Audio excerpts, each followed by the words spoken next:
Las charlas de la sociedad, para los que no las conocen, normalmente toman algún mito o algún potencial mito, ¿no? Y lo intentan desenmascarar de la mejor forma posible, ¿no? ¿Por qué es importante que en la sociedad no nos guiemos tanto de mitos y leyendas para explicar las cosas? Porque de ahí tenemos el riesgo de convertirnos en herramientas o en títeres de aquellos que manejan las altas esferas de la superstición, ¿no?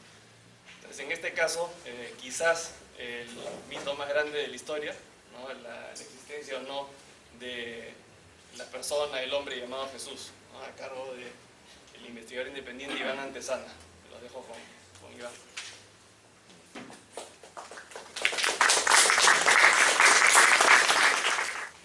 Bien, buenas noches a todos, gracias por asistir. Bueno, yo tengo varios años, en verdad, leyendo sobre este tema y cada vez aparecen algunas aristas más interesantes. Entonces estas exposiciones de alguna manera han ido mutando, ¿no? Han ido cambiando y lamentablemente, bueno, no he podido bajar de las 150 diapositivas para esta ocasión. Eso significa que vamos a tener que pasar por alto mucho y esta presentación va a incluir las principales vías por las cuales aquellos que tengan un interés en el tema pueden investigar, ¿no? Por una falta de tiempo no he colgado en el evento en Facebook, voy a colgarlo ya mañana, supongo, un pack de libros que son los principales que se deberían leer. Varios están en inglés, algunos en castellano, ¿no? Para que de ahí haya material, no esté la bibliografía, para que puedan ampliar. Bueno, lo primero, ¿de qué no trata esta discusión? Olvídense de la fe. La fe básicamente es creer sin evidencias. Y precisamente de lo que vamos a tratar ahora es de evidencias, ¿no? Y sobre todo de cómo leerlas. Entonces, la fe está completamente fuera. Si alguien pretende reforzar o refutar algo que digo sobre la base de argumentos de fe, está perdiendo su tiempo. No es a lo que hemos venido. Y este es un tema difícil, ¿no? Porque es un hecho histórico, supuestamente, de hace cerca de 2000 años, porque ha habido obviamente un interés político para mantener mucho de este imaginario. De hecho, el argumento de lo que conocemos como Iglesia actualmente es un argumento de corte histórico para poder, digamos, afianzarse en el predominio político, ¿no? Del siglo IV. Y para eso era necesario efectuar afirmaciones de corte histórico. Y bueno, de uno y otro lado hay argumentos realmente horrendos, falaces, actos de fe contrabandeados de la manera más vulgar, como si fueran investigación. Probablemente no haya mucho tiempo para centrarnos en eso, salvo que tengas preguntas. Y el principal problema es el de las fuentes históricas. Son realmente escasas. Lo que hay tiene que ser sometido a procesos de lectura e interpretación muy finos, ¿no? Para poder llegar a conclusiones más o menos válidas.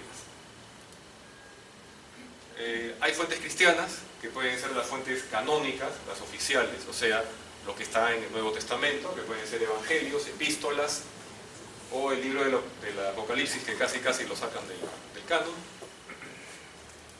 Y tenemos también las fuentes no canónicas, que son la inmensa cantidad de evangelios apócrifos, las cartas de los padres apostólicos, los llamados textos de los padres de la Iglesia, ¿no? Son documentos que tienen un valor doctrinario, aunque muchas veces sean vulgares falsificaciones, ¿no? Es decir, algo muy común en la antigüedad era que para darle a una comunidad que tenía una visión particular de su mitología o de su modo de relacionar su religión con la comunidad, buscaba, bueno, darle una autoridad poniéndole el nombre de un personaje famoso.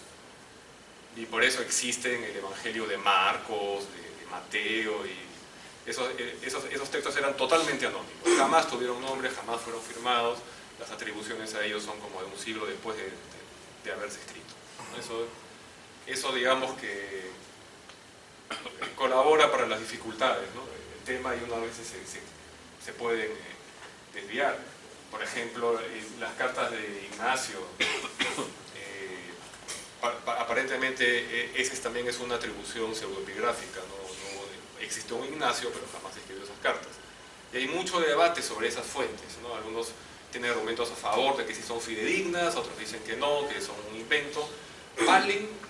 Tenían valor para el cristianismo de la época por su doctrina, por las cosas que reforzaban. Eso era lo importante, en verdad. En ese sentido eran verdaderas, pero cuando se le quiere dar un sesgo histórico, ahí empiezan los problemas. Fuentes no cristianas se esgrimen muchas, y no vamos a perder tiempo con estos ahora, ¿no? Estas fuentes extracristianas han sido refutadas hasta el cansancio y el aburrimiento, y sin embargo siempre sale un fanático por ahí que dice no, que Flavio Josefo, no, que Tácito, y siempre están por ahí saliendo con esos argumentos, y ya es francamente aburrido tener que estar, ¿no? Evaluando, ¿no? Evaluar todo esto. El testimonio flaviano me tomaría un par de horas explicar, ¿no? Toda la refutación del testimonio flaviano y lo demás. Entonces es algo demasiado grande. Para eso puede ser de utilidad el libro de mi amigo Ricardo Zavala. Él ha recopilado una parte de las evidencias, explica por qué no. Mi libro favorito es Jesus, Neither God Nor Man, Jesús, ni Dios ni hombre, de Earl Doherty. Es un libro de unas 800 páginas, que no es para leerlo de un tirón, que es como un manual. Ese es uno de los libros que voy a subir al evento. Y ahí hacen un repaso bien ordenado de todas estas evidencias, las fuentes romanas, judías, y por qué no pueden ser consideradas como fuente de historicidad. Ese es un muy buen repaso. Así que esto lo vamos a pasar. Está lo que se conoce como argumento del silencio, que básicamente es el hecho de que no hay testimonios contemporáneos de ningún Jesús de Nazaret. Nadie escribió sobre él en su época.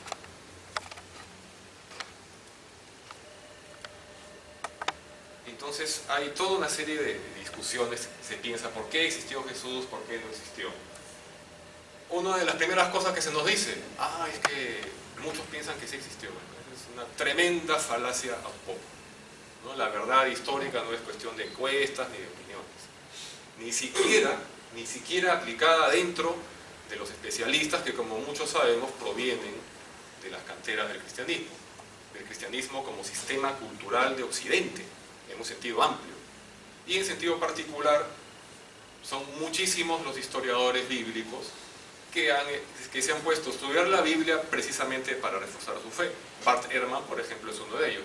Lo reconocido en la introducción de como 10 de su libro, creo que siempre cuenta lo mismo, ¿no? Que yo a los 15 años era un loquito Biblia y me metí en un instituto donde creíamos que la Biblia era la palabra infalible, que hasta la última coma era verdad, y de ahí tuve un choque cuando pasé a otra, y en fin, cuenta su tránsito, y ese tránsito de muchos investigadores neotestamentarios, en verdad.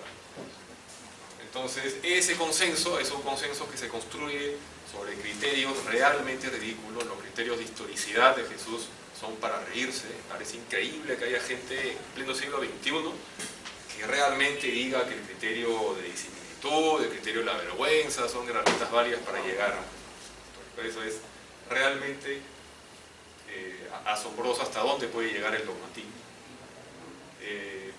Hay de todo tipo de falacias. Se hace un análogo con la teoría de la evolución, que no tiene nada que hacer porque esa es una teoría de las ciencias naturales que puede replicarse en laboratorio, y eso no ocurre con la historia, ¿no? Y aparte, bueno, es un tipo de consenso diferente. El consenso científico en las ciencias naturales nunca ha sido una bandera ni una causa de nada. Es algo que se ha construido de a poco con papers, con informes en revistas, hasta que ya prácticamente nadie encuentra manera de refutar. La teoría de la evolución ha sido bombardeada tantas veces y siempre ha salido airosa. Dicen también que ningún caso en contra ha sido presentado.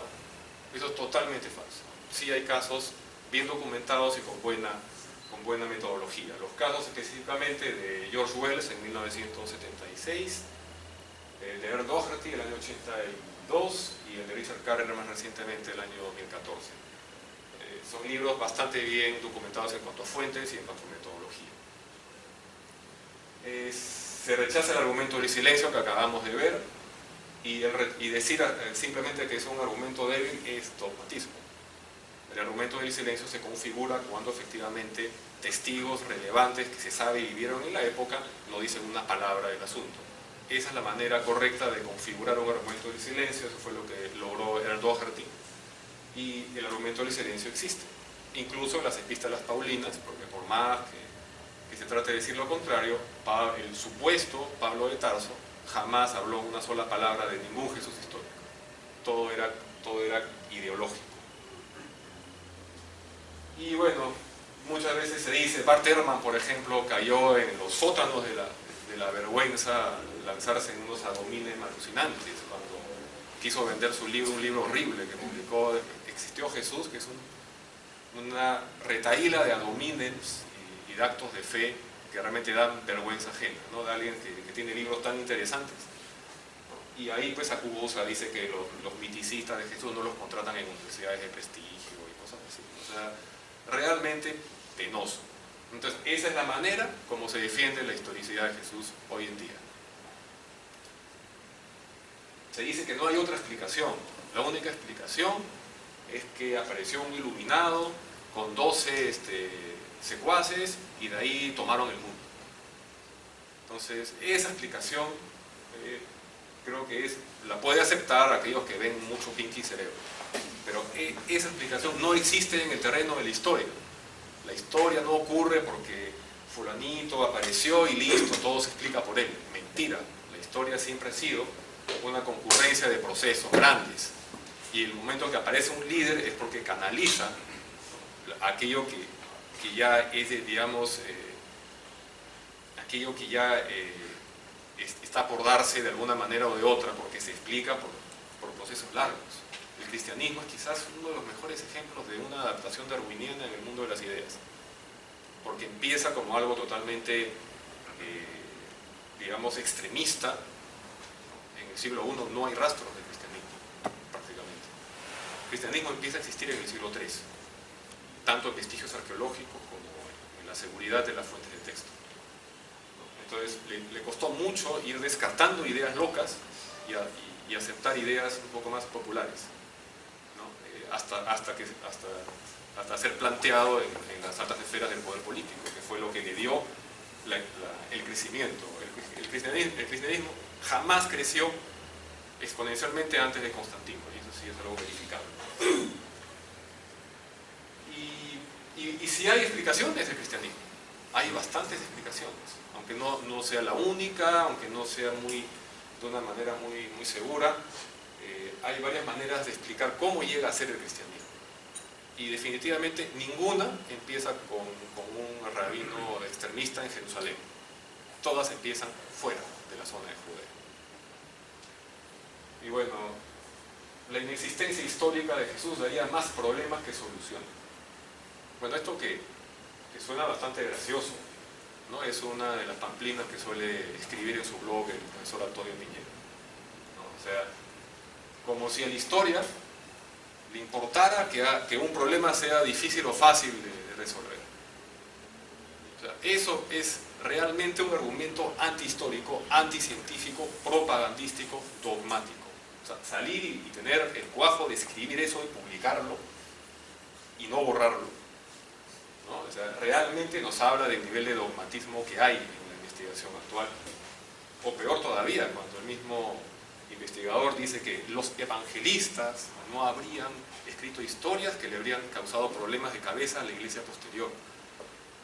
Eso realmente ya parece ya patológico, es algo que ya tiene que hacerse ver este señor, ¿no? Porque los evangelistas no eran miembros de ningún pen club que se reunían a discutir la parábola de la semana y todos dividirse el trabajo. Mentira. Los evangelios fueron escritos por comunidades diferentes, en lugares diferentes y en momentos diferentes. Y entre ellos son claramente contradictorios.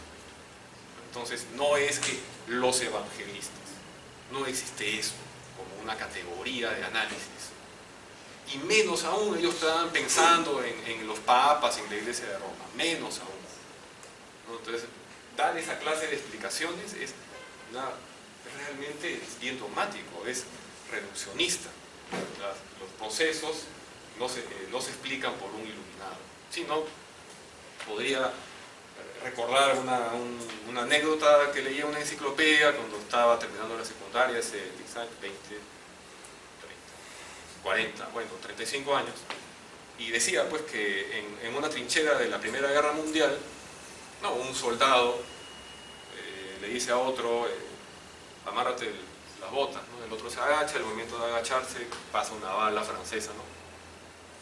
Y ese soldado era Hitler, ¿no? Entonces de ahí salen especulaciones, ¿no? Entonces que de no ser por un pasador desatado, 6 millones de judíos se hubieran salvado. Y no es así, pues, ¿no? O sea, eso es conspiranoia. La historia no funciona de esa manera. Y esto es lo más controversial, ¿no? Lo que acabamos de ver, ¿no? ¿Por qué hay evidencias escritas? Si hubiera evidencias escritas, correctamente validadas, objetivamente captadoras de consenso, no estaríamos aquí hablando de esto. Primero, ¿no? Este debate estaría cerrado hace mucho tiempo. Si sigue abierto, y para mí cerrado en el otro sentido, es porque no hay pruebas. Y eso es algo que vamos a ver ahora. No es evidencia abundante, pero sí suficiente, suelen decir. No es que sea insuficiente o que es inexistente. Ese es el principal problema. Y esto ya es, la mejor broma de todas, ¿no? Hay más pruebas para la existencia de Jesús que para la de otros personajes históricos. Este chiste también lo ha contado Antonio Piñero, cuando salió a decir, ¿no?, muy suelto de huesos, que hay más pruebas de Jesús que de Julio César. Y lo hizo para vender un libro, nada más, ¿no? Entonces, eso ni siquiera era original. Cuando lo dijo, en 2012, hacía 60 años antes que ya lo había dicho F.F. Bruce. Unos 16 años antes, N.T. Wright había dicho que había más pruebas de Jesús que de Tiberio, ¿no?, el emperador romano que estaba al mando en época del supuesto Jesús. Y este es el llamado argumento de Espartaco, y es exclusivo de los estudios de Jesús. Y siempre sale algún fanático a decir, hay más pruebas de Jesús que de X tal. Y esos argumentos han sido refutados sin misericordia. Uno de los últimos fue justamente lo de Tiberio, que dio origen a la apologética 1042 que se inventaron unos historiadores fanáticos de Estados Unidos, ¿no? Gary Habermas, Michael Cohen, ¿no? Tuvieron el descaro de publicar un libro con eso, ¿no? Y cuando les dieron en el piso, tuvo que salir, pues, ¿no?, uno de ellos a decir que sí, que se equivocaron, ¿no? Pero diciendo que no, pero que sí. Entonces esa apologética 1042 es uno más de los clavos en el ataúd de la vergüenza de los partidarios de la historicidad. No extraña que provenga de Estados Unidos, donde hay pues una base protestante bastante fanática, ¿no? Y últimamente también se habla de Espartaco, que hay más pruebas de Jesús. Entonces está con lo mismo, dando vueltas y vueltas, y por supuesto siempre se les refuta hasta la saciedad. ¿Qué pensar que no existió? No hay fuentes materiales. Cada vez que salen esas noticias de que encontraron la tumba, ya pueden empezar a reírse por adelantado antes de leer la noticia. Porque son fraudes, son fábulas. La tumbia del Talpiot, todas esas son sensacionalismos, se hace para vender una noticia, para vender un documental, ¿no? Pero hasta ahora nada de eso existe, y a mí no me extraña que no exista. Yo de hecho estoy seguro que jamás van a encontrar ninguna tumba de ningún Jesús. Y hay un gran problema, ya no con los restos materiales, sino con los restos documentales, porque los textos eran reproducidos a mano, ¿no?, por, digamos, desde la invención del papiro hasta la invención de la imprenta. Estamos hablando de ¿cuánto tiempo? De cerca de 2000 años, ¿no? Y durante esa época tenía que haber escribas, ¿no?, gente que sencillamente, cuando pasaban unos probablemente 30, 60 años, a veces menos si los textos estaban leyendo constantemente, tenían que sacarles copias. Y hay muchos problemas porque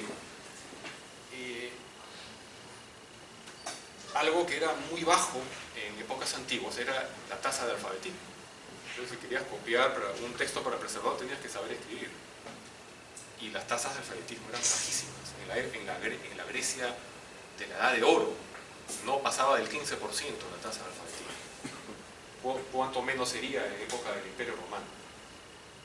Y más aún considerando un culto marginal como el cristianismo, en el que muchos de los errores eran por incompetencia de los escribas. Y aquí hay un caso curioso que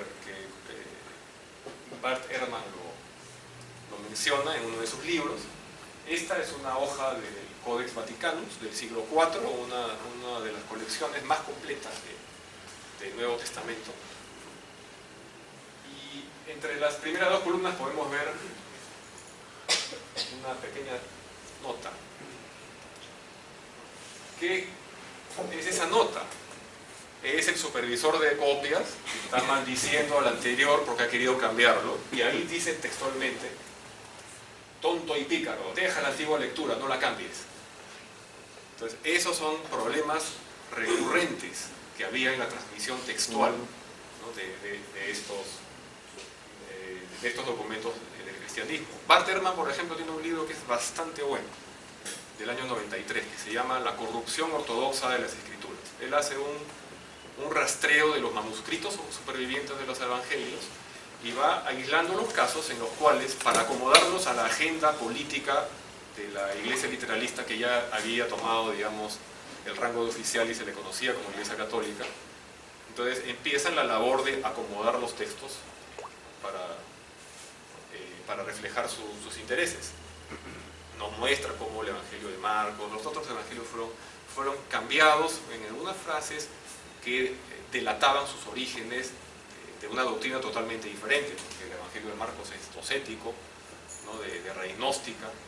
Entonces tenían que adecuarlo de alguna manera, ¿no? a un discurso historicista. Entonces todos esos cambios están documentados en ese libro. Es muy interesante la lectura, aunque el mismo Ehrman dice, por si acaso pueden leer la parte de las conclusiones porque el libro es bien técnico, ¿no? Es bien denso de leer. Y lo más importante es cómo se lee la evidencia. Yo, por ejemplo, hace un tiempo discutía con un amigo ateo, escéptico, pero estaba convencido de que la segunda mención de Flavio Josefo en las antigüedades judías, en el libro 20, el pasaje de Santiago el Justo, era una prueba de la historicidad de Jesús. Un pasaje que dice que Ananías se las arregló para manipular al Sanedrín, para condenar a muerte a Santiago el Justo, el hermano de Jesús. Entonces, ya, listo, ahí está, me encontré. Pero ahí dice el hermano de Jesús. Jesús es era uno de los nombres más populares en ese momento. ¿Cómo sabes? Tú estás leyendo Santiago el Justo, el hermano de Jesús, hijo de María y José, nacido en Belén, criado en Galilea, que predicó en Judea y que fue crucificado por Poncio Pilato. Eso es lo que tú estás leyendo. Sabes que lamentablemente para ti ahí solo dice el hermano de Jesús. Y en el mismo párrafo, Josefo habla de Jesús, de un Jesús que fue sumo sacerdote y que era efectivamente el hermano de Santiago. Pero esa manera de sacar, ¿no? los textos de contexto, esa es la manera que tienen los historicistas de argumentar.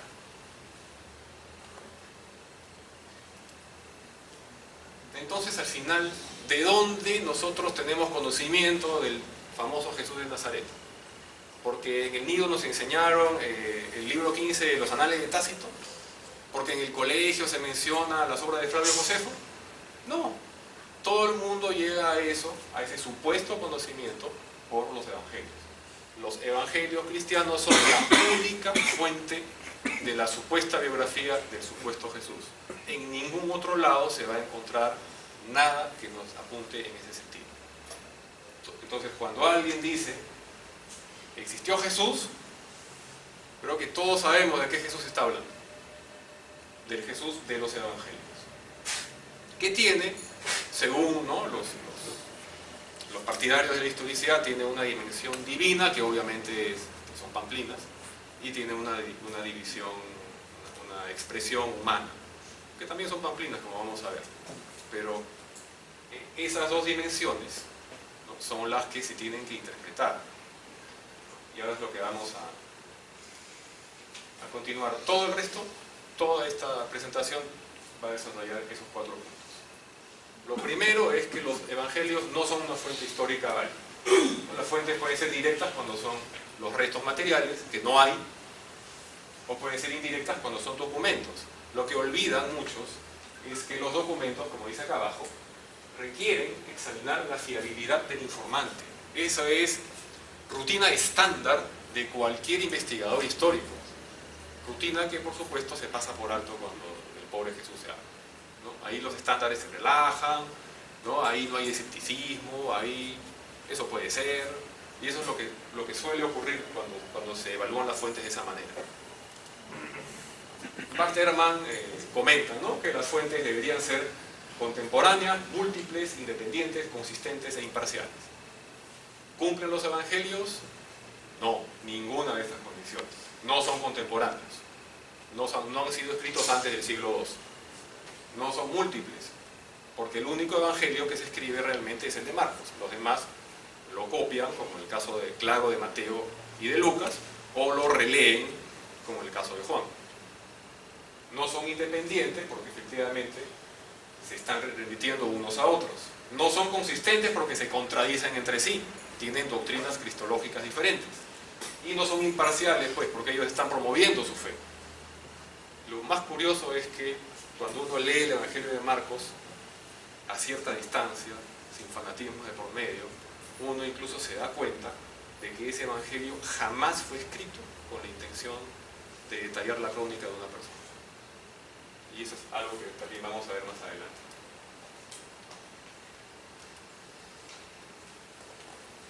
Esto lo vamos a pasar por alto. Ya. Bueno, tienen improbabilidades, errores y contradicciones, lo cual los invalida como fuentes históricas, ¿no es cierto? Porque si se contradicen uno al otro, por lo tanto todos no pueden ser evidencia válida. Significa que uno descalifica al otro, hay que elegir al uno. Marcos es muy improbable por la manera como nos describe las actitudes de las personas. Las personas no actúan así, con tal nivel de... ¿no? Ocurren unas coincidencias fantásticas en Marcos. Y el que esté repleto de eso ya es una señal de que no es un texto de crónica histórica. Por ejemplo, llega Jesús por ahí, están los pescadores que han vivido en toda esa zona del lago Kinneret, y les dice, vengan conmigo muchachos a pescar hombres, ¿no? Y le dicen a su mamá, me voy con un amigo que acabo de conocer hace 2 minutos, me voy a hacer otra vida con él. Nadie actúa así jamás en la vida. Eso es imposible, eso es una narración mítica. En la vida real eso no ocurre, ni siquiera como una síntesis de momentos. Los discípulos son bien tontos, ¿no? De hecho, Marcos es el evangelio que le da más palo. Es muy curioso porque muchos se han preguntado por qué, y hay una explicación que le vamos a decir más adelante. Pero eso definitivamente no le convenía a los que redactaron los evangelios siguientes a imagen de Marcos. Tuvieron que bajarle el machete. En los otros evangelios los discípulos no son tan tontos. Un poco desprevenidos, pero Marcos sí es cruel en ese sentido. Tiene cosas como que Jesús maldice una higuera y la hace marchitar por no dar frutos fuera de época de dar frutos. O sea, aparte de colocar a Jesús como persona no grata para Greenpeace, eso de inmediato nos hace pensar que era parte de una persona totalmente irrazonable. O sea, sabiendo, ¿no? Porque el narrador de tercera persona, que es el autor de Marcos, nos dice, ¿no? O sea, sabiendo que está fuera de estación, se molesta porque no está dando frutos. Pero eso tiene una explicación también. Jesús limpia la plaza del templo, que tenía 5 hectáreas. Es cierto, era un lugar grande, era un lugar que tenía resguardo militar de los romanos, precisamente para que nadie entrara a hacer este barullo. De modo que eso es algo bien improbable, ¿no? En el filo de decir imposible. Y bueno, el hecho de que el juicio sea ilegal, porque jamás habría habido un juicio y menos una ejecución en días de festividad religiosa. Nadie soltaba un prisionero en la Pascua a pedido del pueblo. No hay documentación de eso. En ninguna parte. Pilato iba a perdonar a alguien. ¿No? Pilato, como quien se rascaba los dientes con un palito, mandaba a crucificar a un judío.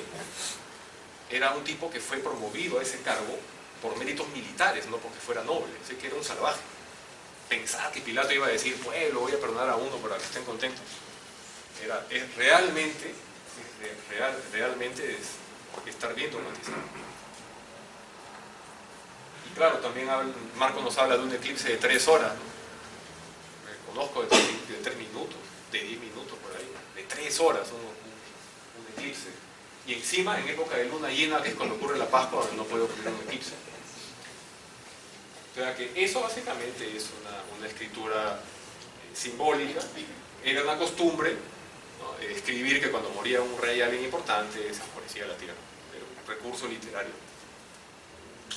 Pero además Marcos comete errores graves, errores geográficos. Como por ejemplo cuando dice que dejando los términos de Tiro se fue por Sidón al mar de Galilea, atravesando los términos de la Decápolis. Ahí está Tiro, y este laguito que Marcos le llama mar está al sureste. Entonces, pero Marcos nos dice que de Tiro se fue por Sidón al mar de Galilea. ¿Sidón dónde está? Ahí arriba. Y tiene que atravesar los términos de la Decápolis, que es la zona que está al oriente del lago. O sea, Jesús tenía que seguir ese camino, según Marcos. Cuando en el siglo I no existía un camino de Sidón al lago, solamente existía un camino de Tiro al lago. Lo cual ya nos da un elemento para sospechar fuertemente que el Evangelio de Marcos jamás fue escrito en el siglo I, sino después, cuando ya existían los otros caminos. También nos habla en este pasaje que es clave para otras explicaciones, el poseído Geraseno, ¿no?, que llegaron al otro lado del mar, a la región de los Gerasenos. Entonces, supuestamente para Marcos el mar es este ladito de acá, y habla de los Gerasenos, o sea, los naturales de una ciudad llamada Gerasa. ¿Dónde está Gerasa? Ahí abajo. Está a 60 kilómetros al sureste del lago. Eso es lo que Marcos dice al otro lado del mar. Entonces, cuando Mateo se pone a hacer su revisión de Marcos, se da cuenta que este tipo ha fallado por mucho. Entonces, en el Evangelio de Marcos, este episodio no dice Gerasenos, dice Gadarenos, pero Gadara tampoco está al otro lado del mar. Entonces, cuando en Inglaterra, después de todo este episodio que ocurrió con Tyndale, a quien le cortaron la cabeza por traducir la Biblia en inglés, entonces el rey tomó el trabajo y se hizo la famosa King James Version, un trabajo bien concienzudo de traducción al inglés, echaron mano de todos los manuscritos que pudieron encontrar en hebreo para la parte judía y en griego para la parte cristiana. Y cuando están traduciendo, los traductores de la King James Version se dan cuenta de la metida de pata. Por esa razón, en esa Biblia y en varias Biblias protestantes que se publican a imagen de esa traducción, ya no dice Gerasenos, dice Gergesenos. La ciudad de Gergesa, ¿dónde está? A veces está a la orilla del mar. Pero ese es un cambio adrede, introducido por los traductores del rey Jorge. No, King James, el rey Jaime de Santiago, ¿no? Jacobo, exacto. Entonces, eso ya nos está dando una serie de problemas. Los católicos, cuando sacan su Biblia esta edulcorada, la Narca Colunga, donde en la introducción se molestan porque dicen que la Biblia hay que leerla creyéndose todo y no tratar de refutar nada, porque así no se lee la Biblia. Y ahí, ¿qué hacen? Unifican todo. Marcos dice Gerasenos, Lucas dice Gerasenos, Mateo dice Gerasenos. Listo, nadie se equivocó, señores. Está todo igual. Pero la Biblia protestante, la Reina Valera, que los cristianos dicen que es la mejor traducción, pero en verdad se basa en los peores manuscritos, los bizantinos, y en el infame Textus Receptus, que fue el trabajo que hizo en 2 semanas, creo, Erasmo de Rotterdam. Esta Biblia mantiene ese cambio de Mateo. Entonces, en Marcos ya dice Gadarenos, en Lucas dice Gadarenos, Pero Mateo dice que se nos toman la solución de la King James Version. Y algo interesante, los errores de doctrina. Sí, ya nos queda claro que el autor de Marcos no vivía ahí, vivía lejos, probablemente en Alejandría, probablemente al norte de Siria, ¿no? Lo de Roma es una fantasía, ¿no? Pero tenemos estos casos, ¿no? Vamos a ver el capítulo 10, ¿no? Se supone que Jesús es un rabino. Un rabino judío se conoce la ley mosaica de pe a pa, al revés y al derecho. Justamente de eso se trata. Para ser rabino tiene que haber estudiado la ley. No puede patinar tan flagrantemente como patina Jesús en palabras de Marcos. En este pasaje, en versículo 12, el capítulo 10. Si una mujer repudia al marido y se casa con otro, comete adulterio. Ese es el pasaje cuando le preguntan y Jesús dice lo que Dios ha unido, el hombre no lo va a separar, ¿no? Entonces dice, ¿no? El que repudia a su mujer y se casa con otra, adultera, ¿no? Y si la mujer repudia al marido y se casa con otro, adultera. Mateo copia este episodio, pero le hace un pequeño cambio, porque él conoce un poco más de doctrina. Y ahí está, el repudio, lo mismo, fraseado de otra manera, y es el final. Y yo digo que quien repudia a su mujer, salvo caso de adulterio, y se casa con otra, adultera. ¿Qué es lo que falta ahí? Lo que decía Marcos. Y si la mujer repudia al marido, ya, eso es imposible, porque en Judea solamente el hombre se podía divorciar. Entonces, esto definitivamente, esa nota de Marcos, o es una patinada, o es el reflejo de una comunidad judía de diáspora alejada del centro ideológico dominante, en lo cual podía haber unas flexibilidades en la doctrina. Es factible. Pero que un rabino judío de Judea predicara eso es imposible. Eso no puede considerarse una evidencia. Y también cuando hablan de las profecías de Isaías, que esto nos va a introducir una fuente muy importante para entender el Nuevo Testamento. ¿No? Cuando él dice ahí, ¿no? Este pueblo me honra con los labios, pero su corazón está lejos de mí, pues me dan un culto vano, enseñando doctrinas que son preceptos humanos. El problema con eso, con ese fragmento, es que lo que dice realmente Isaías es esta otra cosa. Es muy parecido, pero en la parte final dice: puesto que su temor de mí no es más que un mandamiento humano aprendido de memoria. Y como los maestros de la ley no cambiaban ni puntos ni comas, entonces uno se pregunta, ¿por qué ese cambio en esta prédica de Jesús? Es muy simple. La comunidad que escribe los evangelios ya no hablaba hebreo, hablaba griego. Por eso se dice que es muy probable que haya sido una comunidad como la enorme comunidad judía que había en Alejandría. Ellos hablaban griego y por lo tanto en Alejandría, en el año alrededor del 180 antes de la era común, se reunieron 72 sabios judíos que sabían los dos idiomas y en una semana o dos tradujeron todos los textos judíos. Produjeron lo que se conoce como la Biblia griega o Septuaginta. Septuaginta, la Biblia de los 70. Y justamente la Septuaginta es la fuente de citaciones de la ley mosaica que vamos a encontrar en el Nuevo Testamento. Algo que un judío tradicional jamás habría hecho. De hecho, se considera la Septuaginta como una afrenta a la palabra de Dios.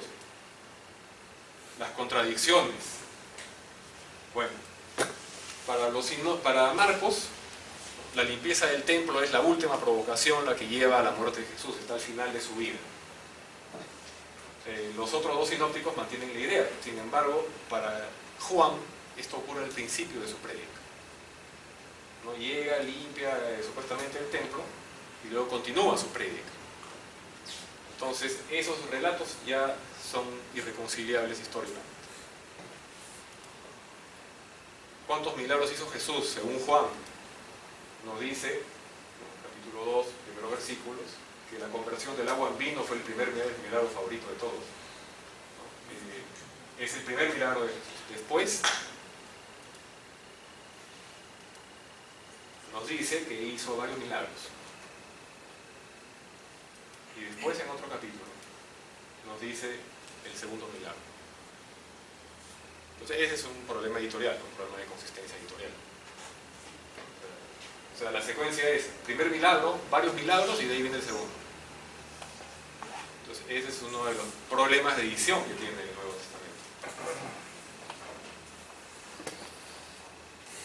Ahora bien, lo más importante es este aspecto de la muerte de Jesús que nos expresa justamente estas diferencias doctrinarias entre los evangelios, por lo cual no se pueden compatibilizar todos. Por ejemplo, Marcos, y en eso lo siguen Mateo y Lucas, Marcos nos escenifica una última cena, la crucifixión es temprano y Jesús muere el día viernes. Pero Juan nos presenta un itinerario diferente. Para Juan no hay cena de Pascua, hay lavado de pies. La crucifixión es pasado el mediodía y Jesús muere un día jueves, no un día viernes. Entonces, si alguien piensa que esos dos relatos son fuentes históricas de lo mismo, díganme qué personaje ha muerto 2 días seguidos. ¿Hay algo ahí? O votan al de Juan o votan a los otros 3. Ya eso no es evidencia histórica. ¿Por qué razón ocurre esta diferencia? Básicamente porque la idea de los evangelios en general es presentar a Jesús como el Cordero de Pascua. Jesús es el sacrificio, Él es el Cordero. Por lo tanto, su muerte sustituye, aparta para siempre todos los ritos judíos, ¿no? Y su presencia y seguirlo a Él, creer en Él, ya es, ¿no?, digamos, lo que a uno le puede traer la salvación. Esa es la idea de los evangelios, ¿no? Reemplazar el judaísmo con otro tipo de culto. Entonces, para este nuevo culto, Jesús es el Cordero. Juan se lo toma de una manera más literal todavía que Marcos. Entonces, como Jesús es el Cordero y los corderos los mataban el jueves después del mediodía, entonces Jesús tiene que morir en ese momento. Esa es la manera como Juan plantea, ¿no?, plantea su teología. Ahora, Juan es el único que declara literalmente, ¿no?, a Jesús como el Cordero de Dios que quita los pecados del mundo. Sin embargo, eso ya se intuía en lo de Marcos. Eso estaba claro. El hecho es que estos autores han tomado perspectivas diferentes para plasmar la simbología del Cordero. Pero si los tomamos como testimonio histórico, obviamente tenemos que descartar algo ahí. El sepulcro vacío, esto es lo más interesante, porque ahí sí hay una serie de testimonios encontrados. Primero, ¿a qué hora encontraron la tumba abierta? Según Marcos, el domingo muy de madrugada. Según Mateo, el domingo al amanecer. Según Lucas, el domingo muy de mañana. Y según Juan, el domingo muy de madrugada, al igual que Marcos. ¿Quiénes lo encontraron? Según Marcos, 3 mujeres: María Magdalena, María de Santiago y Salomé. Y Marcos tiene razones muy poderosas para que sean 3 mujeres y no 2, ni 1, ni más. Mateo dice que fueron 2 mujeres, María Magdalena y la otra María. Lucas dice que fueron las que habían venido con él de Galilea: María Magdalena, Juana, María de Santiago y las demás.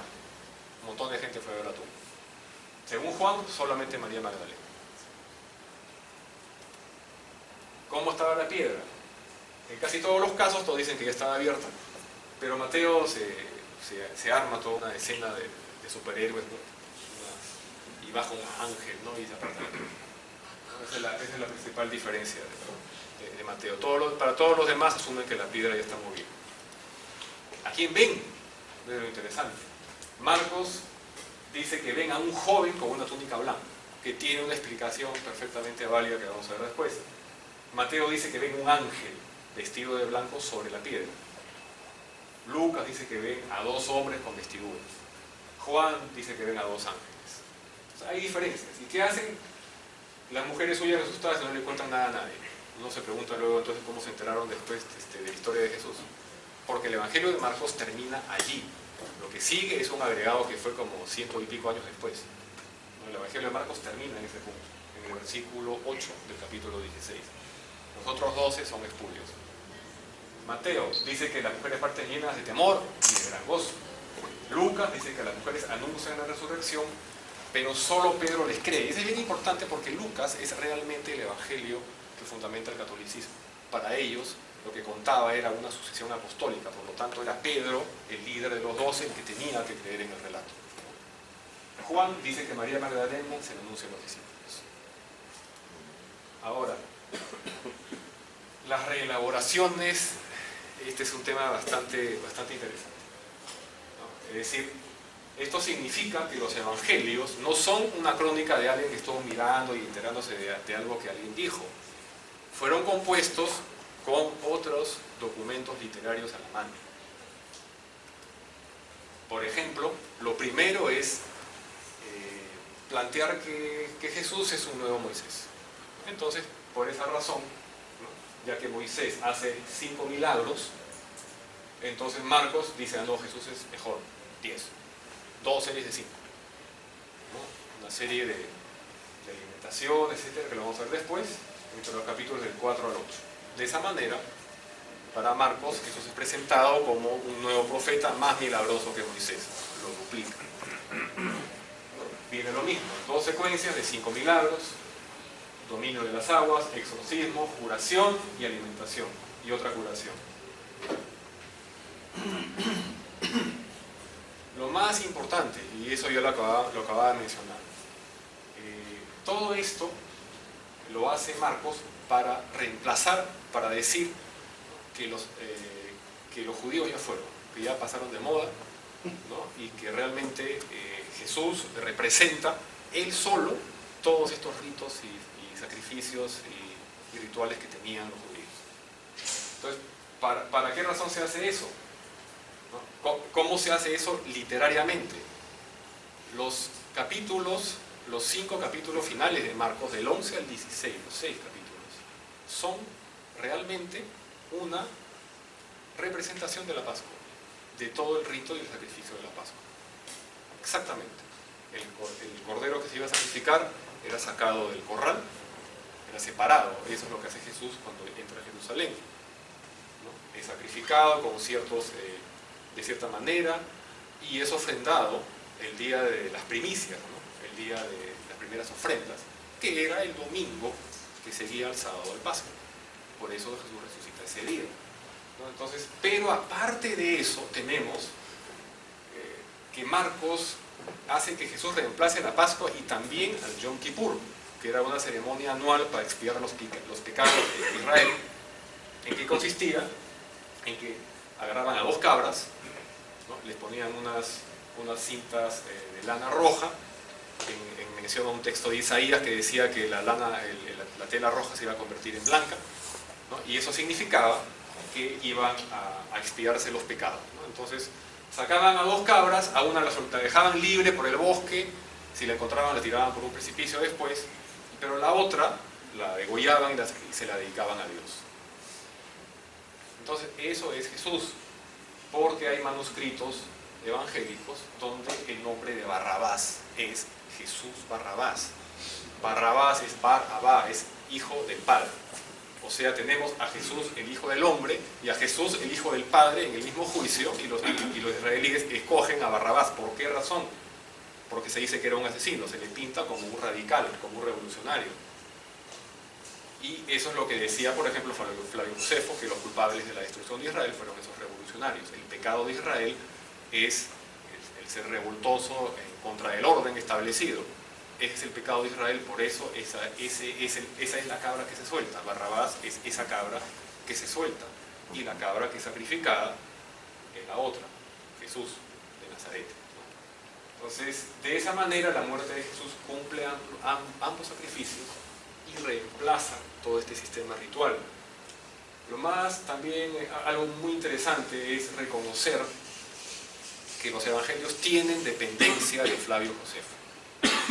Una dependencia muy clara. Flavio Josefo, este historiador que vivió entre el 37 y aproximadamente el 101, que escribió varias obras, las principales, La guerra de los judíos y las antigüedades judías.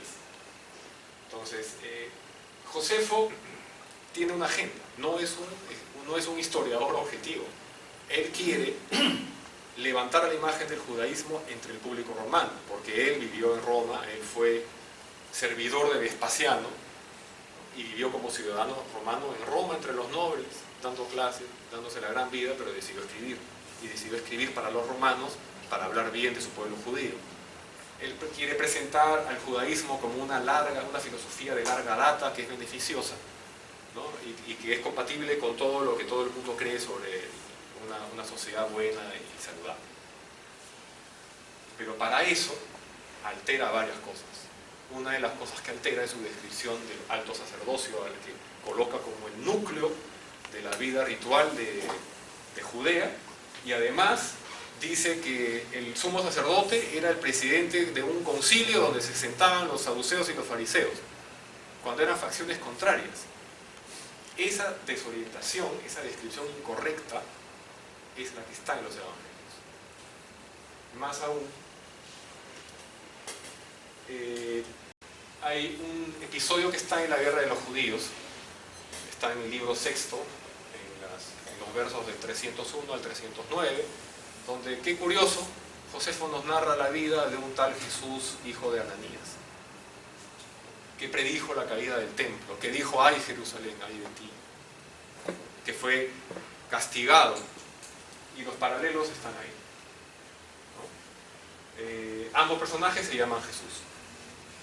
Ambos llegan a Jerusalén durante un festival religioso, ambos ingresan al recinto del templo y lo condenan, ambos citan el mismo capítulo de Jeremías para condenar al templo, ambos predican luego diario en el templo, ambos dicen ay de Judea a los judíos, ambos predicen la destrucción del templo, por ello ambos son arrestados por los judíos, ambos son acusados de hablar contra el templo, ninguno se defiende, se quedan callados, los judíos los azotan, son llevados ante el gobernador romano, que los interroga, les pide identificarse, ellos se quedan callados, no se defienden, los romanos los azotan, y el gobernador, bueno, decide soltarlos. Pero en el caso de Jesús, el pueblo le dice que no, en el caso de Albino, sí lo sueltan, ¿no? Y finalmente son muertos por los romanos. Ambos expresan un gran lamento, se lamentan de su destino, y alzan una gran exclamación y mueren. Entonces, considerando que ¿verdad?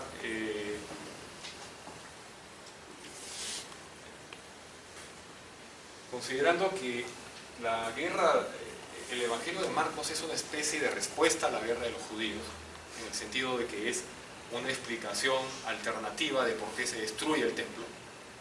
Entonces no debería extrañar que Marcos tomara al Jesús de Josefo para poner a su propio Jesús, para contrastarlo. Ese es un proceso de creación literaria, es tomar otras fuentes. Y luego tenemos el símil con la Odisea, ¿no? Que vamos a tratar de ir muy rápido, ¿no? Es basado en un libro que documenta cientos de paralelos entre el Evangelio de Marcos y la Odisea, y llega a ser realmente contundente. Y tenemos, por ejemplo, la idea de que Jesús era carpintero. ¿De dónde la sabemos? Porque la palabra griega es tectón. Tectón significa artesano. O sea, puede ser picapedrero, también podría ser carpintero, pero ¿de dónde tenemos la seguridad y por qué había toda una tradición en la cual se considera que Jesús es carpintero? ¿Por qué se traduce tectón como carpintero? Porque Odiseo es carpintero. Porque Odiseo construye el caballo de Troya. Odiseo construye su cama a partir de un árbol, qué curioso, un árbol de olivo, ¿no? Vivo, de ahí saca su cama. Es un carpintero habilísimo. De hecho, la carpintería es una metáfora de la sabiduría que utiliza Homero. Y tiene un recorrido bien curioso esta mención, porque Marcos dice, ¿no es acaso el carpintero, hijo de María? Cuando se asombran de que esté predicando con tanta sabiduría. A Mateo no le gusta eso y dice, ¿no es este el hijo del carpintero? Y Lucas lo lava todavía más y dice, ¿no es este el hijo de José? No les gusta que se diga que su Dios es un humilde carpintero, aparentemente. Y bueno, estos relatos tienen un protagonista que tiene un perfil bastante particular, ¿no? En primer lugar, sufre muchísimo. Odiseo para llorando, ¿no? Cuando ve todo cómo exterminan a sus amigos, cómo se queda solo, no ve el espíritu de su madre cuando baja al Hades, ¿no? Y Jesús también llora en varios pasajes, ¿no? Son personajes sufridos, ¿no? Y tienen una oposición similar, tienen oposición de seres sobrenaturales, acompañantes incompetentes, un hogar infestado de enemigos, y al volver a casa sufren abusos, humillación y deshonra. Estos elementos clave del perfil del personaje están en Odiseo, estuvieron en Odiseo 9 siglos antes del Evangelio de Marcos. Es más, el Evangelio de Marcos utiliza más de una parábola para darnos una idea general del itinerario de Odiseo. Como el hombre, Odiseo, que parte de viaje, porque la Odisea es el viaje de Odiseo, al dejar su casa, porque la casa de Odiseo es donde se desenlaza la historia, encargó a sus siervos, cada uno su obra, es cierto, lo deja a cargo de sus sirvientes, ¿no? Que luego los pretendientes de Penélope los sojuzgan, y luego dice: velad, porque no sabéis cuándo vendrá el amo de la casa. No, el amo de la casa es Odiseo. Están haciendo una referencia a ese relato, y la parábola de los viñadores es todavía mucho más clara al respecto. Un hombre plantó una viña, la cercó, cavó una lagar y edificó una torre. Todas esas habilidades de carpintero las tiene Odiseo. Arrendó a unos viñadores y partió. Odiseo se fue de viaje y después nos deja a los siervos a cargo, y los viñadores abusan de ellos, ¿no? Y se quedan con los frutos. Eso es lo que hacen los pretendientes de Penélope. Constantemente hacen banquetes, sacrifican los animales, viven ahí. Luego les manda al hijo amado y dicen: este es el heredero. Entonces, para que la herencia sea nuestra, matan al hijo del dueño y lo tiran por ahí, ¿no? Entonces el hijo amado, que es Telémaco, ¿no? Intenta hacer eso, y Antínoo, el líder de los pretendientes, dice: este es el heredero, hay que matarlo para que la herencia sea nuestra. Le hacen una emboscada, pero la diosa Atenea ayuda a Telémaco y Telémaco sale bien librado. ¿Y qué dice? ¿Qué hará el dueño de la viña? Vendrá y hará perecer a los viñadores. Eso es lo que hace Odiseo. Llega y los mata a los pretendientes. Entonces, y dice al final: buscaban apoderarse de él, pero temían a la muchedumbre, pues conocieron que de ellos había sido dicha la parábola. Eso hablando de los maestros de la ley.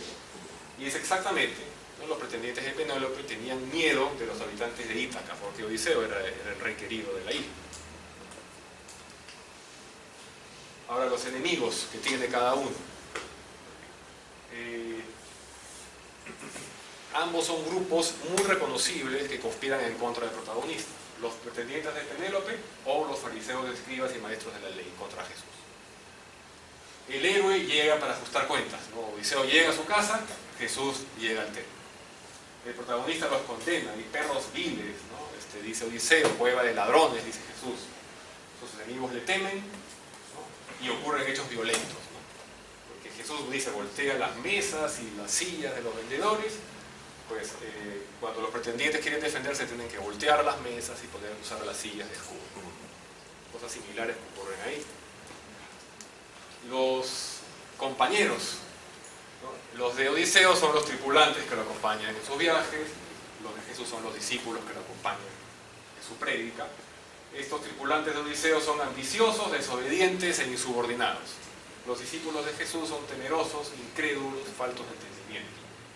Y tienen una función de contrastar al protagonista, ¿no? Homero quiere enfatizar la resistencia, el coraje y la sabiduría de Odiseo, mientras que Marcos quiere enfatizar la compasión y la sabiduría de Jesús frente a sus discípulos. Y ambos grupos son tratados casi en mancha, ¿no? Se habla de los tripulantes, casi nunca se les menciona por nombre. Y se van degradando. A los tripulantes, que son presentados como muy valerosos y que por eso lo acompañan, cada vez son degradados más, ¿no? Hasta que efectivamente mueren todos. Y eso mismo hace Marcos con los discípulos de Jesús. Euríloco, que es el líder de la tripulación de Odiseo, es el que normalmente habla por todos, ¿no? Entonces la tripulación es un colectivo, pero Euríloco sale al frente, es el que a veces se opone a Odiseo, se queja, ¿no? Y el mismo Odiseo piensa: algún dios, o sea, un daimon, un demonio, dice: está tramando el desastre para mí. Por esa razón es que Jesús le dice a Pedro cuando le reconviene: apártate de mí, Satanás, demon, ¿cierto? Y bueno, los tripulantes de Odiseo no soportan estas pruebas y terminan muriendo, y los discípulos de Jesús tienen miedo y lo abandonan. Tienen un recorrido muy similar. Luego tenemos el caso de los hijos de Zebedeo, que son básicamente la cristianización de los dioscuros. Los dioscuros, Castor y Polideuces, ¿no? Eran una figura griega muy popular. No se les menciona directamente en la Odisea, pero sí en los himnos homéricos. y eran dioscuros, que significa hijos de Zeus, o sea, hijos de Dios.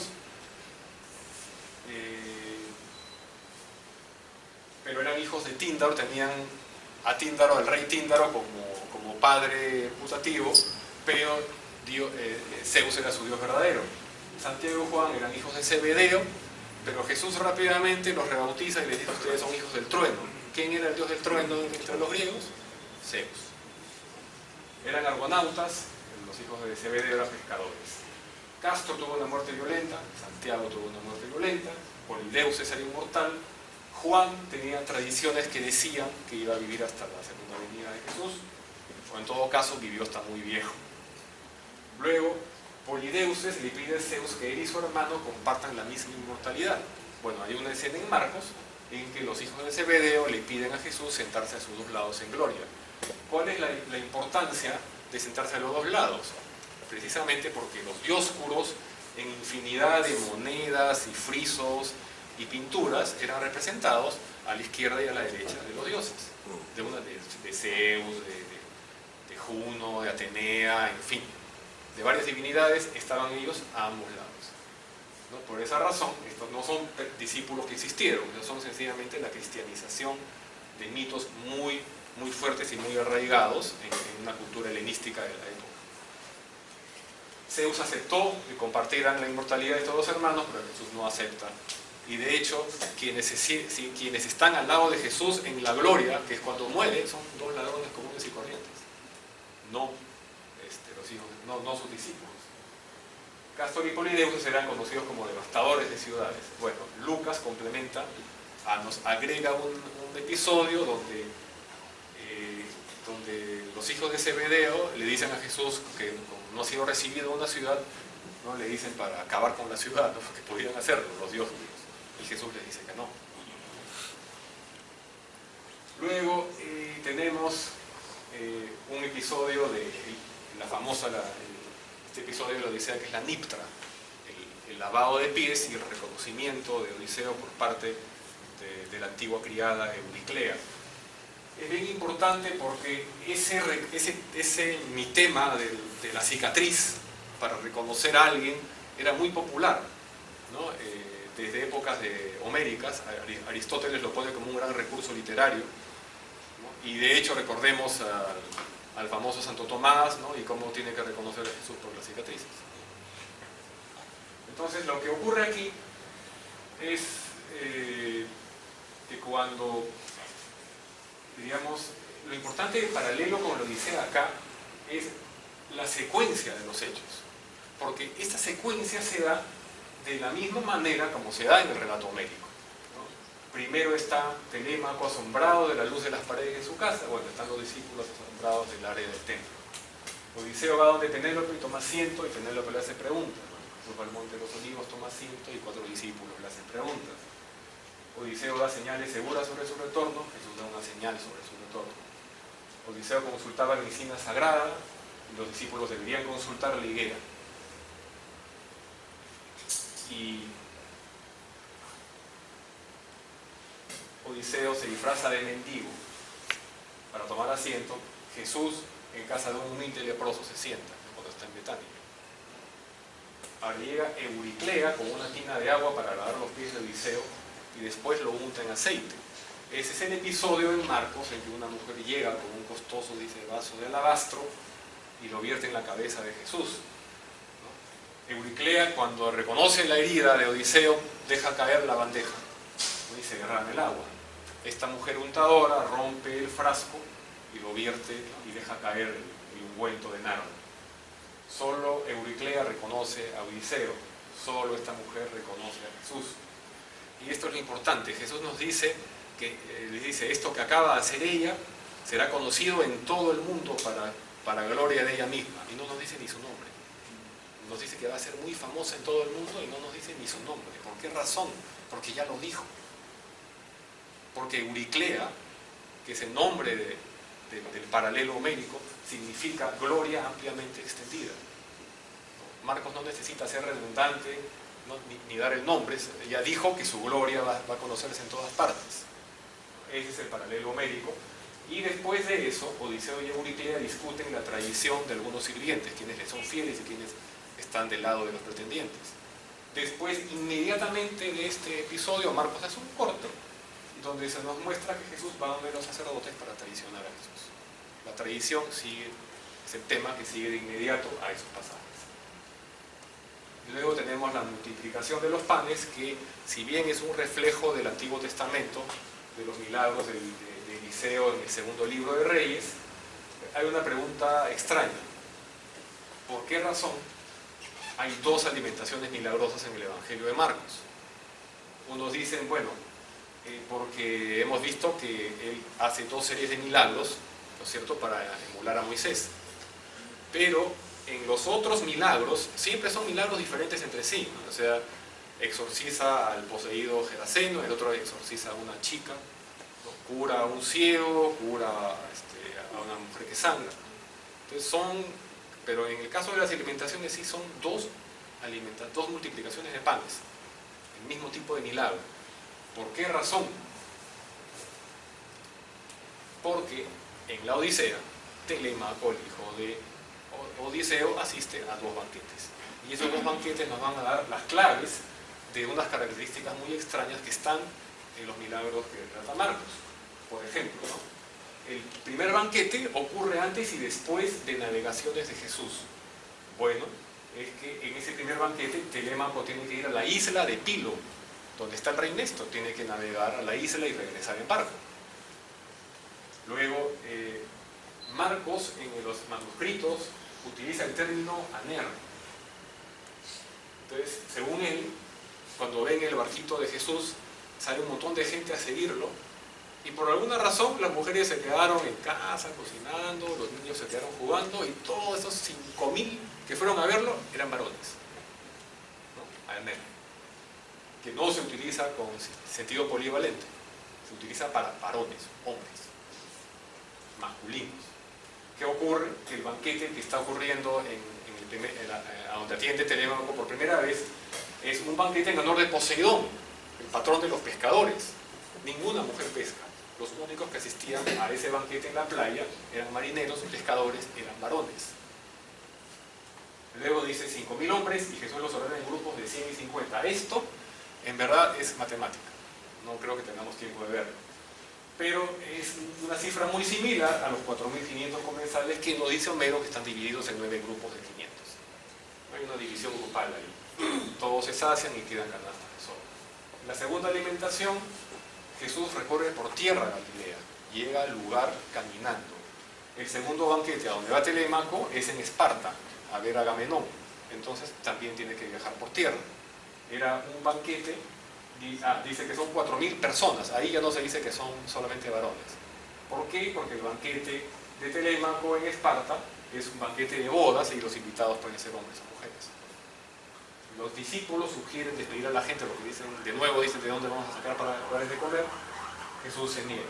Eteoneo, el sirviente de Agamenón, sugiere despedir a los forasteros, pero el rey se niega. ¿No? Se asume que son hombres y mujeres, porque el banquete es por una boda, efectivamente, y se produce el milagro, todos así. Entonces, ese paralelo nos permite explicar unas particularidades del texto de Marcos, que realmente no se puede decir que sean una coincidencia o un error o qué sé yo. El poseído Geraseno es muy importante también porque es un episodio que resume mucho de la Odisea, ¿no? Empieza y termina con viajes por mar. Y normalmente cuando alguien cura a un poseído, todos los vecinos deben estar alegres de que ya está normal, pero en este caso la gente se muestra hostil con Jesús. Es muy extraño este exorcismo.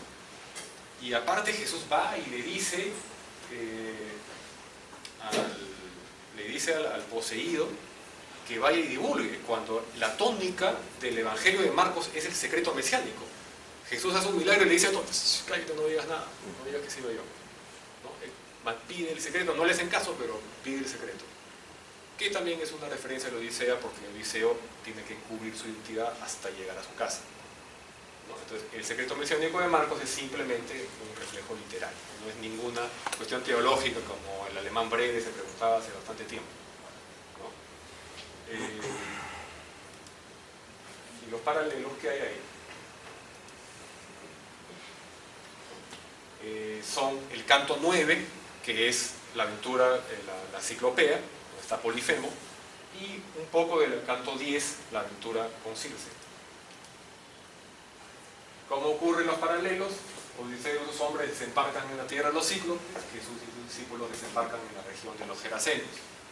Muchas cabras son vistas pastando en la zona, una gran piara de puercos estaba paseando por allí. Al dejar la embarcación ven un hombre monstruoso, salvaje y desnudo que vive en una cueva. Al dejar su embarcación, Jesús y sus discípulos ven a un hombre poseído y desnudo que vive en los sepulcros. El cíclope le pregunta a Odiseo si son piratas que atacan a todos. El poseído le pregunta a Jesús si lo quiere atormentar. Entonces, Polifemo le pregunta su nombre, él dice nadie, y luego Jesús le pregunta al poseído su nombre y él dice legión, es una oposición. Y en fin, todos estos paralelos, el uso de los cerdos es una referencia a Circe, que convierte en cerdos a la tripulación de Odiseo. Al alejarse Odiseo, Polifemo le pide que vuelva, al alejarse Jesús, el curado le pide acompañarlo. Entonces todo esto es un paralelo constante. Hay paralelos en otros evangelios, pero no los vamos a ver. Y finalmente, la estructura mítica. Para eso hay que ponerse de acuerdo de qué cosa es un mito, porque es una palabra que se utiliza muy recientemente y dice, no, es un mito, ¿no? Como que dice, es una historia malintencionada, una mentirita, no sé. No, pero el mito es algo más complejo. Mircea Eliade, por ejemplo, ¿no? Decía que era una historia verdadera ocurrida en los inicios del tiempo, ¿no? Que era muy significativa y que por esa razón una comunidad la tenía que recrear, y la recreaba a través de rituales, ¿no? El mito se tiene que recitar para volverlo a mostrar, y se diferencia entre el mito que es verdadero porque es sagrado y las fábulas o cuentos que son falsas porque son profanas. Los mitos pueden ser cosmogónicos, que explican el origen del mundo, como los mitos cristianos gnósticos, y también pueden ser mitos de origen. Y tenemos también el acercamiento de Levi Strauss, ¿no?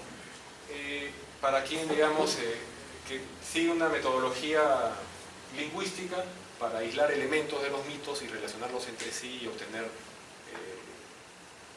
categorías como los de mitologema y de mitema. El mitologema es como que dice un modelo, como que dice el hijo abandonado, el nacimiento de una virgen, etc. El mitema, en cambio, es una porción mucho más pequeña y irreductible, una cicatriz, una posición, una acusación, etc. Lo más importante de Levi Strauss es que tal es su énfasis en la estructura, nos dice que lo importante del mito no es lo que cuenta, sino cómo lo cuenta y a quién se lo cuenta. Por eso dice el significado de cada mito es propio de cada lugar, y eso nos ayuda a entender por qué razón los cultos mistéricos de Osiris se replicaban a lo largo del Mediterráneo, alrededor del Mediterráneo. Era el mismo mito, pero tenía un sabor local diferente en cada lugar. Los mitos, dice, tratan de responder a paradojas que una sociedad no puede, pero lo más importante acá de Levi Strauss, y por eso está en amarillo resaltado ahí, ¿no? Él habla de sociedades frías y calientes. Las sociedades frías no son las arcaicas, que, digamos, tienden a un equilibrio estacionario, son enemigas del cambio, no tienen escritura, ¿no? Sus rituales buscan reunir a la gente, ¿no? Y consideran que el presente surge del pasado, pero, ¿no? Este antes y después se reflejan mutuamente. Por eso el tiempo es circular en estas sociedades. Las sociedades que llama él calientes son las que introducen el concepto de continuidad histórica. Ya no tienen rituales que reúnen, sino rituales donde hay competencia. Es diferente. Y lo que de alguna manera reúne todo esto es la definición de Radcliffe Edmonds, que dice: un mito consiste en relatos factualmente no verdaderos, que son históricamente improbables, pero simbólicamente significativos. Y eso es lo más importante de los evangelios. Son muy significativos simbólicamente. Ya vimos la Septuaginta, pero hay que entender que para estos cristianos Jesús era el cumplimiento de las profecías del Antiguo Testamento. Y eso es bastante interesante porque nos va a traer esta idea del reflejo del pasado y del presente que nos dice Lévi-Strauss para entender las mitologías antiguas, ¿no? Los cristianos toman el Antiguo Testamento, de hecho tenía otros nombres, la Torá, la Tanaj, y le llaman Antiguo Testamento. Y de golpe ya no es un libro que trata sobre Israel, sino sobre la esperanza de Israel, o sea, Jesús. Entonces es una ficción que busca afectar el presente, no describirnos el pasado. La figura del Mesías había afianzado entre el medio judío y por lo tanto muchos estudiaban las escrituras para tratar de ver en qué lugar se predecía la llegada del Mesías. Esto lo hacían creando historias nuevas, ¿no? Combinando, sacando pasajes de contexto, ¿no? Y ese procedimiento se conocía como midrash. Por eso algunos investigadores dicen que el cristianismo es una particular lectura midrashica de la Septuaginta. Y aquí vamos a ver el ejemplo de cómo en el propio Nuevo Testamento se reconoce esta condición de reflejo mutuo. Tenemos la primera de Corintios, donde Pablo habla de todo lo que pasaron los judíos con Moisés, todo lo que sufrieron. Dice, todos bebieron de la misma bebida espiritual, pues bebían de la roca espiritual que los seguía, la roca era Cristo. Está reflejando, y dice, todas estas cosas les sucedieron a ellos en figura y fueron escritas para nosotros. Pero el manuscrito griego de esta palabra figura, ¿cómo la denota? Típicos, o sea, es el tipo. Lo que está en el Antiguo Testamento es el tipo, lo que está en el Nuevo Testamento es el antitipo. Y eso lo vemos en la epístola de Pedro, donde la palabra está textualmente indicada. Antitipo. Nosotros somos el antitipo.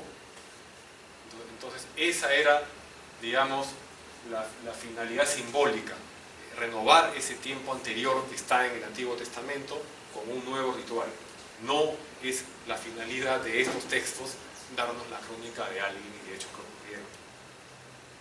Lo que dice Norton Fry, básicamente el Antiguo Testamento y el Nuevo Testamento son una especie de ping-pong mutuo.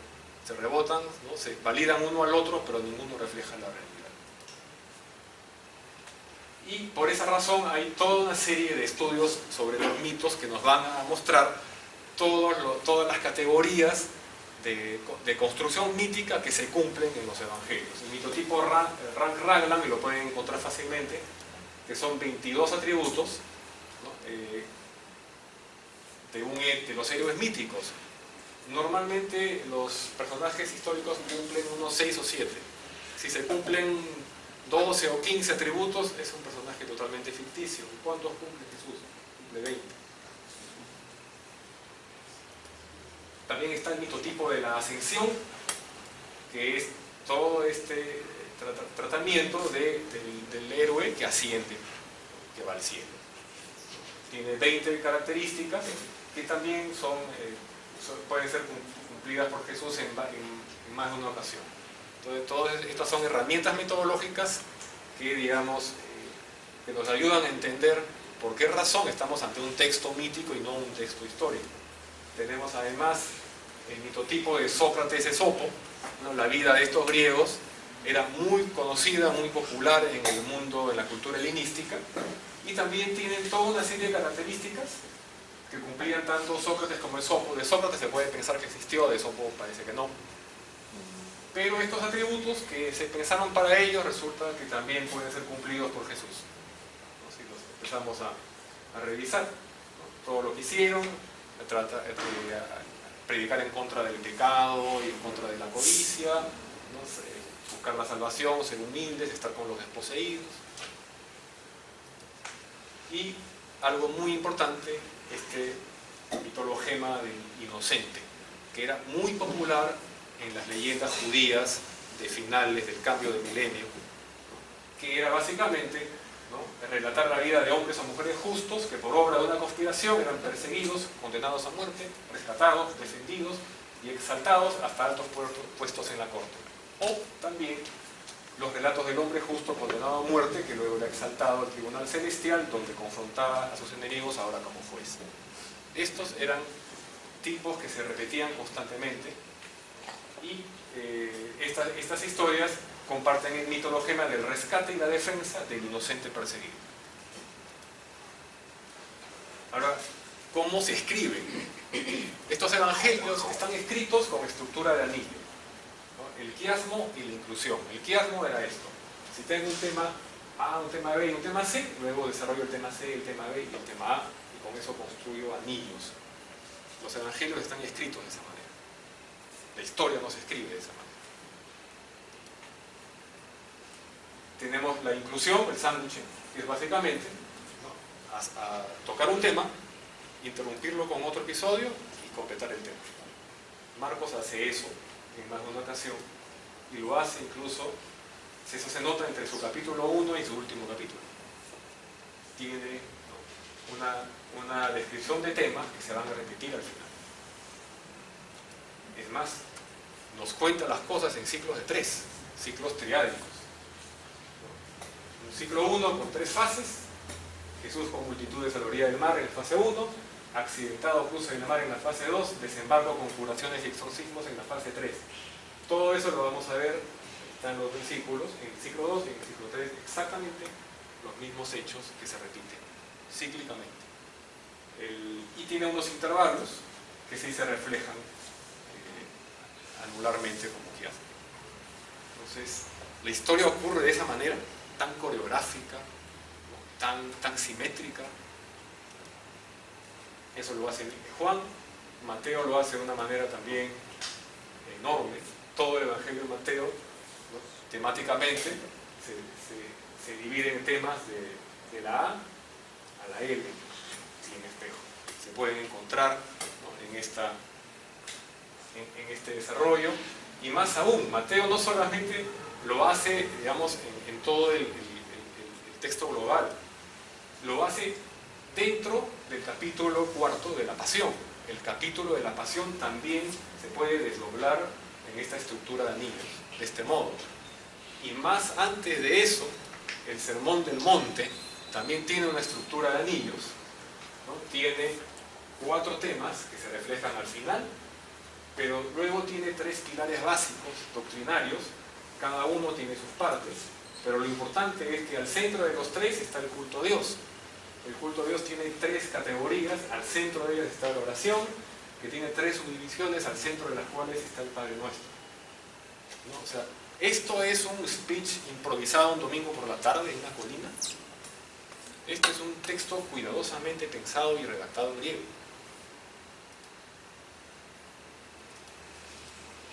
Y para terminar rápidamente, hay que hablar de... muchos dicen, ¿no?, que sostienen que el cristianismo se explica únicamente investigando el judaísmo, ¿no? Y ese es un gravísimo error. De hecho, la mitología básica del cristianismo es griega. Lo que tiene el judío son algunas tradiciones, ¿no?, y alguna parte de ropaje cultural, pero su núcleo más básico tiene mitos griegos.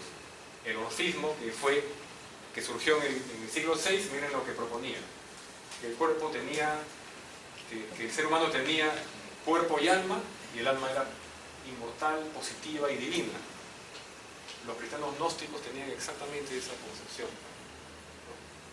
Ahora, también hablaban de la naturaleza del número, la naturaleza divina del número, prometían la felicidad en el más allá, profetizaban la llegada de un nuevo Dionisio que iba a restaurar los orígenes, exactamente lo que hacen todas las mitologías arcaicas, incluyendo el cristianismo. Su héroe resucitaba de entre los muertos. Pitágoras, que según se dice fue un iniciado órfico, ¿no?, también creó una comunidad que se extendió bastante en el estudio de la numerología. Y hay que entender que esta idea de un Dios creador no era extraña en el mundo pagano, de hecho era muy antigua en la cultura griega. A pesar de un aparente politeísmo, ¿no?, existía una noción de que había un Dios creador, una conciencia del universo, pero esta conciencia no entraba en contacto con su creación, necesitaba un intermediario, y ese intermediario era llamado el Logos. ¿Cuántas veces han leído el Evangelio de Juan que dice en el principio era el Verbo? Pero ¿qué cosa dice en griego? el logos. En el principio era el logos. Esa doctrina que se encuentra en el Evangelio de Juan no es doctrina judía, es doctrina griega bien antigua. Los pitagóricos asociaron los números a la antigua doctrina del logos, representaban con el 1 al creador, con el 2 a su creación, y de ahí partían las relaciones principales. La cosmología antigua nos hablaba de las esferas astrales. Esto es básicamente para que conozcan que las esferas tenían un número. Lo más importante es el número 6, el número del Sol. El Sol tenía unos atributos, una simbología, y numéricamente se expresaba en un cuadrado mágico. El cuadrado mágico, ¿por qué es mágico? Porque la suma de todas las líneas es la misma, ¿no? Aquí en el más pequeño, 4, 3, 7, y 8, 15, 9, 5, 14, y 1, 15, 12, 7, 9, y 3, 15, 4, 9, 13, y 2, 15, la diagonal también la 15. Esos son los cuadrados mágicos. El cuadrado mágico importante es el cuadrado mágico del Sol, que estaba representado en muchas monedas en la antigüedad, en muchos lados. ¿Por qué es importante el cuadrado mágico del Sol?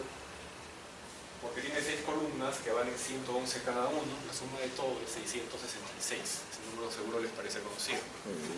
El 666 es el valor físico del Sol, significa el Sol físico, el Sol que vemos en el firmamento. Y aparte, el cuadrado nos genera números característicos. El perímetro, las esquinas, etc. Las columnas. Esto lo resaltamos porque estos números van a aparecer recurrentemente después, a través de la gematría, que empieza cuando los griegos introducen el alfabeto fenicio y se quedan con un panel de 24 letras, pero cuando querían representar números tuvieron que agregar 3 caracteres más y darle un valor numérico a las letras. Los judíos toman esa idea de los griegos, no al revés. Piensan que esa geometría es un invento judío, están equivocados. Eso lo tomaron de los griegos. Y esta es la tabla más importante, ¿no? Ese es el alfabeto griego, ya moderno porque tiene minúsculas, ¿no? Y estos son los valores que cada letra tiene.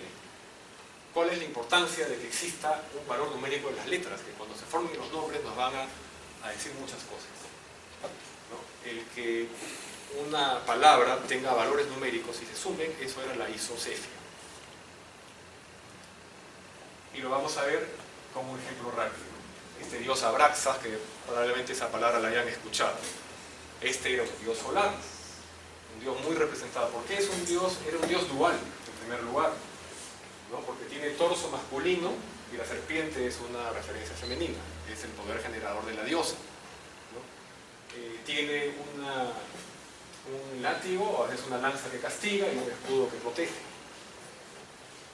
Y además es un símbolo del sol porque los látigos se entienden como el castigo de los rayos solares y el disco tiene la forma del sol.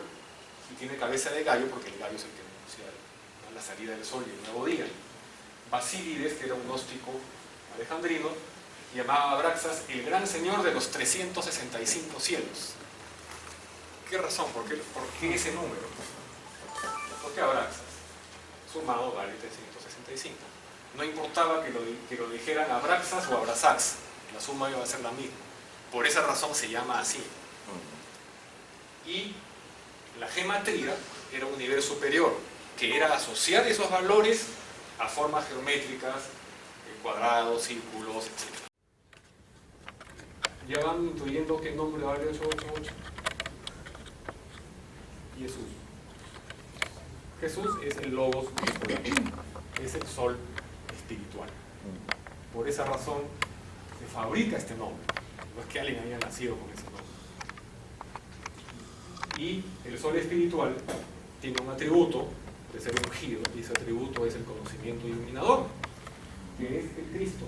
Cristo vale en 1480, que es el conocimiento iluminador. Por lo tanto, Jesús Cristo es el conocimiento iluminador del logo solar para estas cosmologías antiguas. Ahora, el logos se conoce como un intermediario o una razón. Esta es la explicación, digamos, que tenían los pitagóricos, ¿no? El creador, el único, la mónada, la unidad es el número uno. se representa como un cuadrado que tiene el lado 1, por lo tanto su área es 1. Entonces, ¿cuánto mide la diagonal? La diagonal mide raíz de 2. Raíz de 2 es el primer logos. ¿Y eso qué tiene que ver con la mitología griega? Bueno, es el ratio porque de esta diagonal se dibuja otro cuadrado. Por lo tanto, eso explica geométricamente la emanación de la creación a partir del creador. Y matemáticamente se explicaba de esta manera. ¿Qué sentido tienen estos números? Entonces, el último refugio de los partidarios de la historicidad es decir, Jesús existió, pero es muy diferente del que está en la Biblia, ¿no? Entonces, esto es una declaración de profunda deshonestidad intelectual. Es la declaración del más irracional fanatismo y dogmatismo que pueda haber. ¿Por qué? Porque nosotros sabemos de qué Jesús está hablando. No estamos hablando de otro. Estamos hablando de este Jesús. ¿Sí? O sea, lógicamente es un tremendo despropósito decir, aquí había profetas, por lo tanto este profeta existe. No, señor, tienes que encontrar evidencia. Tienes que encontrar pruebas de ese profeta. No me digas que había profetas, eso ya lo sé. Todos lo sabemos. Entonces, nadie piensa en cualquier Jesús. Decir que Jesús, el Jesús que hay histórico es muy diferente al de la Biblia. Es como decir, oye, estoy buscando un color para mi paleta, me falta un rojo, ya aquí está. Pero es azul.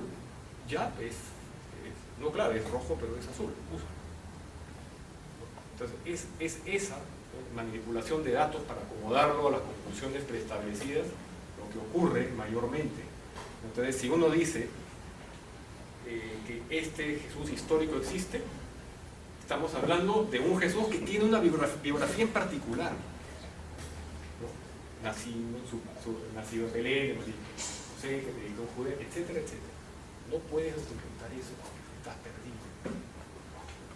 Si al que encuentras es a otro, encuentras a un Judas de Gamala del año 6, es Judas de Gamala del año 6, no es tu Jesús de Nazaret, supera, lo madura. Entonces, ¿se pueden encontrar antecedentes? Ya lo sabemos, chocolate por la noticia, claro que sí. Pero si alguien quiere decir, existió un Jesús histórico, va a tener que demostrar esas tesis, va a tener que demostrar esa biografía, va a tener que encontrar evidencias. Y como hemos visto, las evidencias que tenemos apuntan exactamente al otro lado.